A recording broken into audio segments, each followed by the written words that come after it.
Hello everyone, this is me Shawwal Khan. और आज की वीडियो के अंदर हम लोग जिस टॉपिक के ऊपर बात कर रहे हैं गाइस, बहुत इंटरेस्टिंग टॉपिक है। इसके अंदर मैं आप लोगों को बताऊंगा जर्मनी के अंदर जो स्टूडेंट आईडी कार्ड होता है वो किस तरह का होता है और इसके क्या बेनिफिट्स हैं। तो आपने वीडियो को एंड तक देखना है।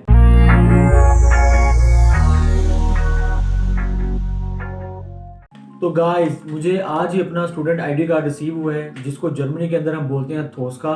तो ये मेरे हाथ में मेरा स्टूडेंट आईडी कार्ड है। एनवेलप के अंदर अभी बंद है, अभी मैंने इसको खोला नहीं है। तो आप लोगों के साथ ही मैं इसको ओपन करता हूँ, आप लोग भी देखें, मैं भी देखता हूँ कि ये कार्ड किस तरह का है, फिर इसके ऊपर हम डिटेल से बात करते हैं।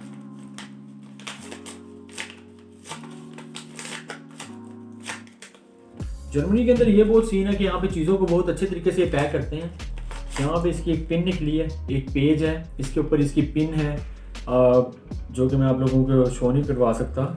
ये मेरी पिन है और इसके ऊपर यहाँ पे लिखा हुआ है कि डिटेल्स है मेरी स्टूडेंट की, जो डिटेल्स होती हैं ये इन्होंने दी हुई हैं इस एक पेज के ऊपर। तो भाई साहब, ये मेरा स्टूडेंट कार्ड है और इस स्टूडेंट कार्ड को इन्होंने एक प्लास्टिक की डब्बी के अंदर बंद करके दिया हमें, ताकि ये आते हुए ना टूट जाए। तो आप लोग भी जब इस कार्ड को इस्तेमाल करें तो आप हमेशा इसको इस प्लास्टिक की डब्बी के अंदर रखें और इसके अलावा इसको कभी भी ट्राउज़र के अंदर इस कार्ड को इस ऐसे निकाल के ना डाल लें, क्योंकि इसकी जो चिप होती है, अगर इसके ऊपर स्क्रैचेस आते हैं या ये चिप ख़राब हो जाती है, इसके ऊपर आप कार्ड को बेंड कर देते हैं या कुछ भी गिर जाता है, इस तरह का ये कार्ड गंदा होता है, इसकी चिप स्पेशली, क्योंकि सारा काम चिप का है। तो आप लोगों ने इसका बहुत ज़्यादा ख्याल रखना है इस कार्ड का, क्योंकि इस कार्ड के बहुत ज़्यादा बेनिफिट्स हैं जो मैं आपको भी बताने वाला हूँ। तो बात कर लेते हैं हम इसके फर्स्ट बेनिफिट के। वो ये है कि ये कार्ड आपकी आइडेंटिटी है जर्मनी के अंदर। अब आप लोगों ने कहीं भी जाना है, ट्रैवलिंग कर रहे हैं आप लोग, यूनिवर्सिटी जाना है, तो ये कार्ड ही आपकी आइडेंटिटी है। इसीलिए इसको आईडी कार्ड बोला जाता है कि आपकी आईडी है, आप स्टूडेंट आईडी। तो इसके अलावा जो इसका बहुत ज़्यादा जो बड़ा फ़ायदा है वो ये है कि इससे आपकी ट्रैवलिंग फ्री है पूरी स्टेट के अंदर। अब मेरी जो स्टेट है वो थुरिंजिया स्टेट है, इसके अंदर 33 सिटीज़ हैं और मेरी यूनिवर्सिटी ने इसके ऊपर 100% डिस्काउंट दिया हुआ है कि मैं 33 सिटीज़ के अंदर फ्री ट्रैवल कर सकता हूँ। लेकिन जो दूसरी स्टेट्स हैं कुछ, वहाँ पे ये सीन जो है डिफरेंट होता है। कुछ यूनिवर्सिटीज़ क्या करती हैं, स्टूडेंट्स को 50% डिस्काउंट दे देती हैं और कुछ यूनिवर्सिटी 70% डिस्काउंट दे देती हैं। तो बाकी जो ऊपर के चार्जेस होते हैं वो स्टूडेंट्स को ही पे करना पड़ते हैं। लेकिन मेरी यूनिवर्सिटी जो इल्मिनाओ है, टेक्निकल यूनिवर्सिटी इल्मिनाओ, इन्होंने क्या सीन किया हुआ है, इन्होंने हमें 100% डिस्काउंट दिया हुआ है। तो इनका बहुत शुक्रिया इसके लिए कि 100% डिस्काउंट दे दिया। वरना हमने यूजुअली यहाँ पे 7 सिटी, अरफट बहुत बड़ा सिटी है, वहाँ पर जाना होता है। तो वहाँ पर जाने के लिए क्या सीन होता है कि भाई साहब 5 से 6 यूरो का टिकट लेना पड़ता है एक साइड का। अगर आने जाने का लगाएं तो 10 से 12 यूरो का टिकट पड़ गया, तो बहुत ज़्यादा खर्चा हो जाता है इसमें आने जाने में। तो इस कार्ड की वजह से हम लोग फ्री ट्रैवल कर सकते हैं। तो इसका सबसे बड़ा फ़ायदा तो यही है। तो अगला जो बेनिफिट है इस कार्ड का वो ये है कि इस कार्ड के ज़रिए आप लाइब्रेरी की एक्सेस वो आपको मिल जाती है। आप इसके ज़रिए लाइब्रेरी के अंदर एंटर हो सकते हैं और आपने जो भी वहाँ पे काम करना है, पढ़ना है, बुक बोरो करनी है, वो सारा आप इस कार्ड के ज़रिए ही कर सकते हैं।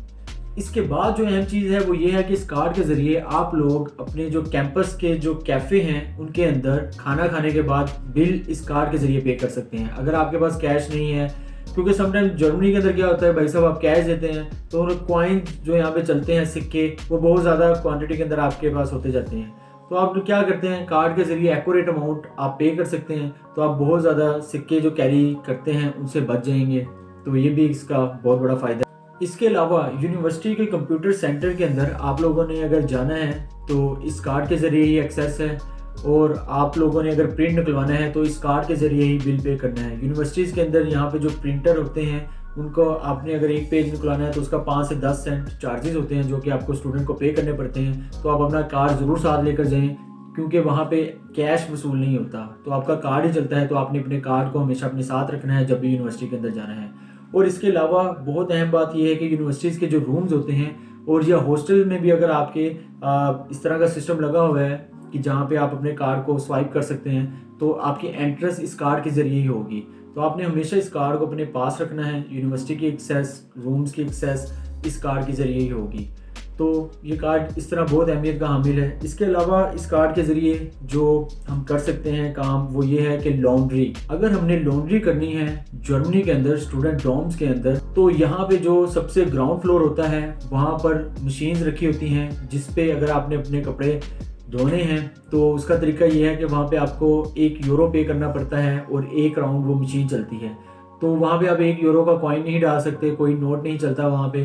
तो वहाँ पर भी आपका ये स्टूडेंट आईडी कार्ड, जिसको हम थोस्का बोलते हैं, यही चलता है। इस कार्ड के जो चार्जेस हैं वो होते हैं 15 यूरो, जो कि सेमेस्टर कंट्रीब्यूशन के साथ ही यूनिवर्सिटी हमसे ले लेती है। सेमेस्टर कंट्रीब्यूशन, जैसा कि मैंने आपको पहले भी बताया है कि जर्मनी के अंदर स्टडी तो होती है बिल्कुल फ्री, तो यहाँ पे हमने एक सेमेस्टर कंट्रीब्यूशन यूनिवर्सिटी को देना होता है, जो कि होता है ऑलमोस्ट 150 से लेकर 300 यूरो तक अमूमन यूनिवर्सिटीज़ लेती हैं।